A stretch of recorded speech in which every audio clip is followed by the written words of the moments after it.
And for more on China's military reform, I'm joined by our current affairs commentator, Einar Tangen, in Beijing. So, Einar, we know that China's military has been changing over the last few years, becoming smaller. But what does President Xi mean when he says that he wants the military to be stronger? Well, I mean, he's talking about a rejuvenated nation, and part of that is the ability to protect its far-flung trade network. And that means, quite frankly, that they need a strong military. The Belt and Road Initiative will require some maintenance, and it has to be protected.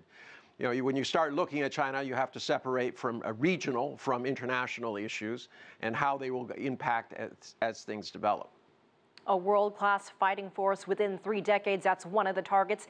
What do you think it will take to reach that goal? Is it also about training and newer equipment?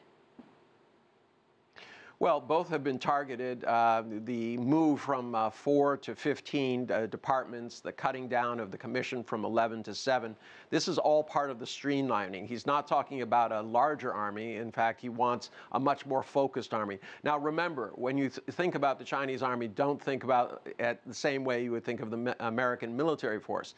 The Chinese army is there not only for military, but also for civilian issues. When there is a crisis, a hurricane, whatever, the military moves into action. They're trained to do this, to take care of the people. And this is how they're seen, as a body that is not only protecting, but also caring for the Chinese people. And that's definitely a point that a lot of people around the world may not realize.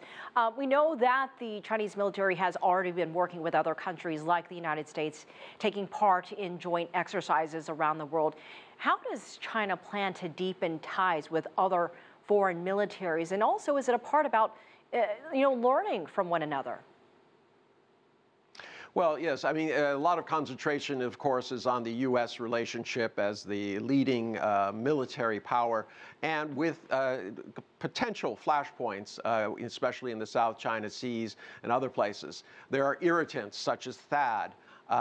The situation and alliances in India and Japan, Taiwan, these are areas where both sides want to tread very carefully. Now remember, on an international basis, China and the U.S. have a commonality. They're both huge trading nations. They need to be able to get their markets, get their goods to market and to import resources as necessary. But on a regional basis, there's friction over the South China Seas, over traditional spheres of influence in the Pacific, and this has to be played out carefully. So there's a lot of communication work that's been going on, especially between the military to military ties, where people are both commands are going back and forth. There's meetings, they're setting codes of conduct, how to deal with each other when there are potential crisis points.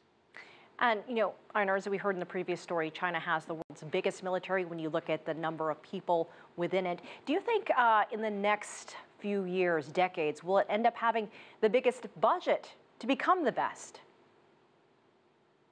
I doubt that. I think there will be increased budget, but I don't think it'll be anywhere on the magnitude of what the U.S. spends.